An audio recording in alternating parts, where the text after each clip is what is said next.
যে দুষ্ট আদম আলাইহিস সালামকে সিজদা করেনি। দলিল আছে? কথা কোন নাকি দলিল আছে? সূরাতুস সাফে আল্লাহ বলছেন, قال يا إبليس ما منعك أن تسجد لما خلقت بيدي أستكبرت أم كنت من العالين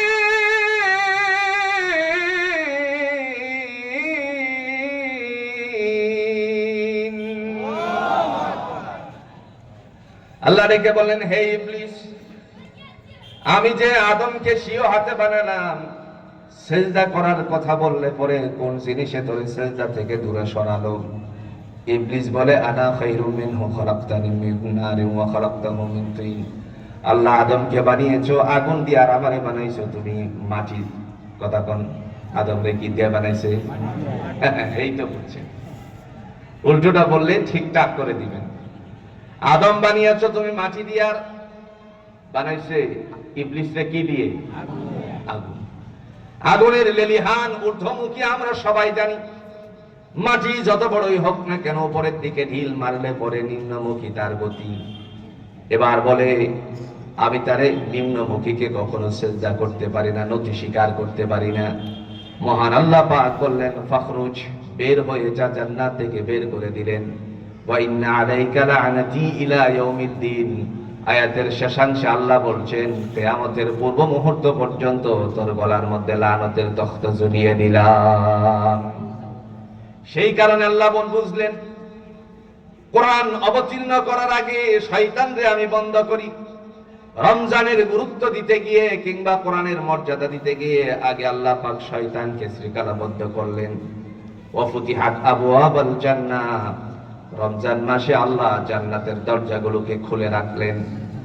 এরপরে আল্লাহ বলেন, ও আমার বান্দা বান্দি, আমার পক্ষ থেকে অতঃপর আমি কোরআন নাজিল করলাম হুদাল লিন্নাস, মানুষের কল্যাণের জন্য।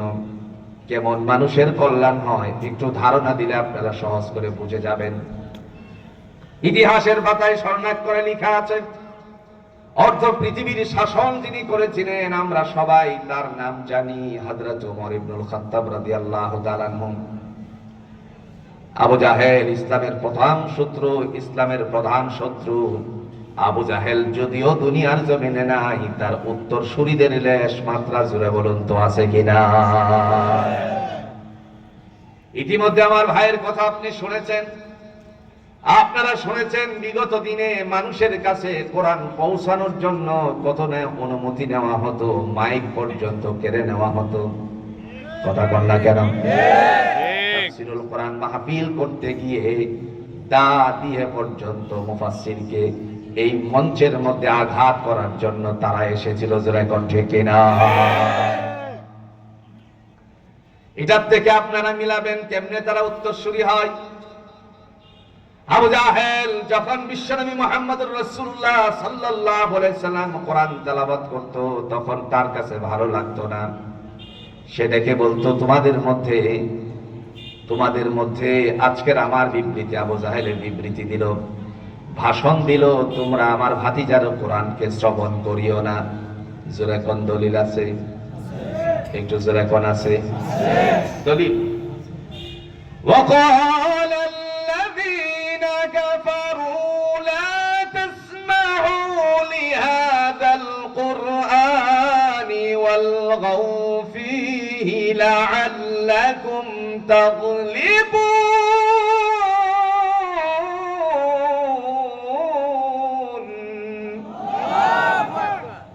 وقال الذين كفروا, ওই সমস্ত আবু জাহেলরা বলতো, লা তাসমাউ লিহাদাল কুরআন, তোমরা আমার ভাতিজার কোরআনকে শ্রবণ করিও না। এই যে অনুমতি লাগতো আগে, কথা কোন না কেন? নির্দিষ্ট ভাবে এটা বলা যাবে না, ওটা বলা যাবে না। যদি অ্যাট্রাক্টেড হয়ে যায় তাহলে তাদের অবস্থান ক্ষুণ্ণ হয়ে যাবে, সেজন্য একটা ট্রফি করে দেওয়া হতো। আবার ভাইরা, বলার উদ্দেশ্য হলো সেই সময়টার মধ্যে বলা হতো, লা তাসমাউ লিহাদাল কুরআন, তোমরা কোরআনকে শ্রবণ করো না।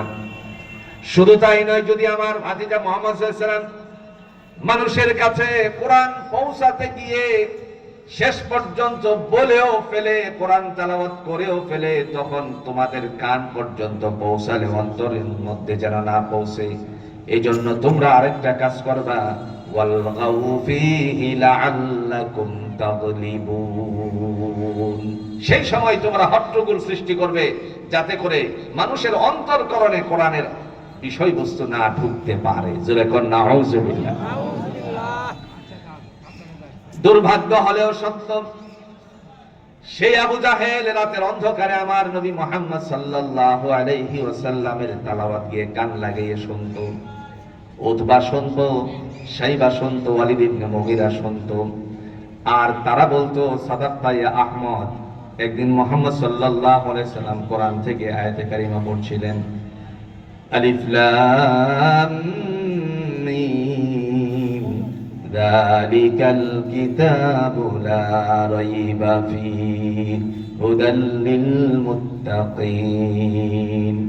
নবী আরবি সাল্লাল্লাহু আলাইহি সাল্লাম যখন বললেন যালিকাল কিতাব, এটা এমন একটি গ্রন্থ, লা রাইবা ফীহি আই লা শাক্কা ফীহি, যার মধ্যে বিন্দু পরিমাণ সন্দেহের অবকাশ নাই, হুদাল লিল মুত্তাকিন, পথ প্রদর্শক মুত্তাকিনদের জন্য। যখন এই আয়াতটা পড়লেন, এই সময় আবু জাহেল ডাক দিয়ে বলছে রাতের বেলায়, সাদাক্তা ইয়া আহমদ, আস্তে আস্তে করে মনে মনে বলছে, মুহাম্মদ তুমি যা বলতো সব সত্য বলেছো, কিন্তু আমার সমস্ত লিডারিয়ত তো ছুটে যাবে, এই কারণে এই কথার বাস্তবায়ন আমি দিতে পারছি না।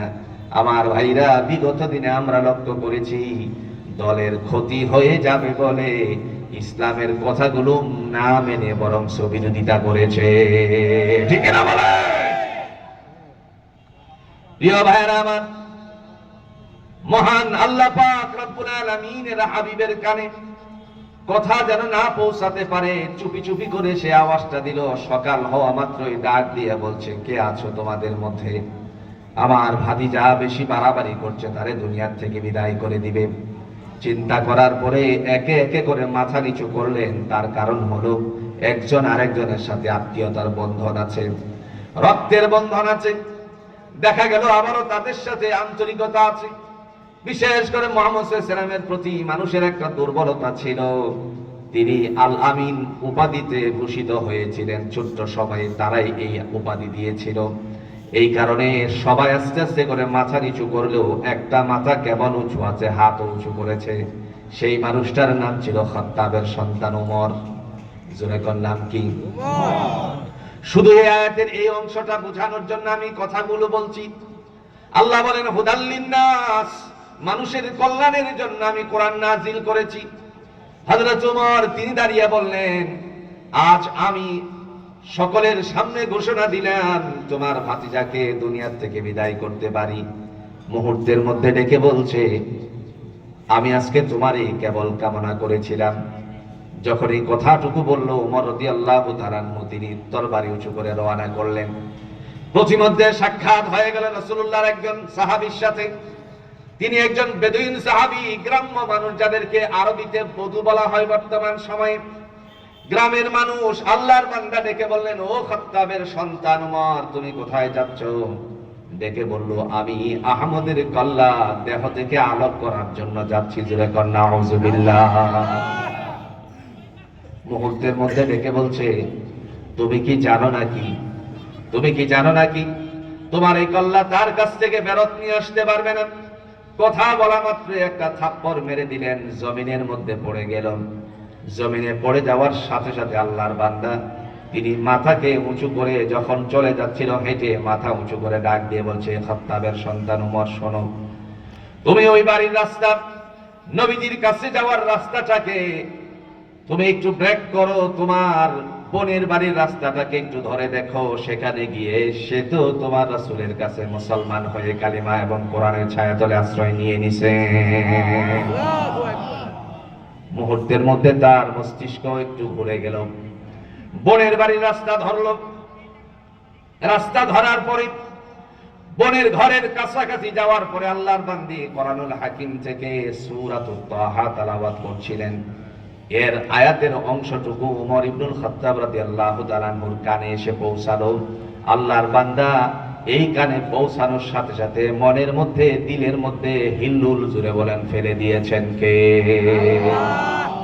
ভিতরে প্রবেশ করল। প্রবেশ করার পরে ডাক দিয়া বলছে, তুই নাকি মুসলমান হলি, তুই নাকি মুসলমান হয়ে গেলি। এই কথা বলা মাত্রই বললেন, ভাইয়া আমি কালিমা পড়ে মুসলমান হয়েছি। তখনই মারতে শুরু করলো, রাগান্বিত অবস্থায় মারতে শুরু করলো। একেবারে ক্লান্ত হয়ে যাওয়ার পর তারে বাঁচানোর জন্য স্বামী এসে সামনে পড়লে তারে সহ মারতে শুরু করলো। একটি পর্যায়ে ডাক দিয়া বলছে, বোন আমার, এতক্ষণ পর্যন্ত তোরে মারলাম, বললাম কালিমা ছেড়ে দিতে, কেন তুই এই কালিমা ছাড়বি না?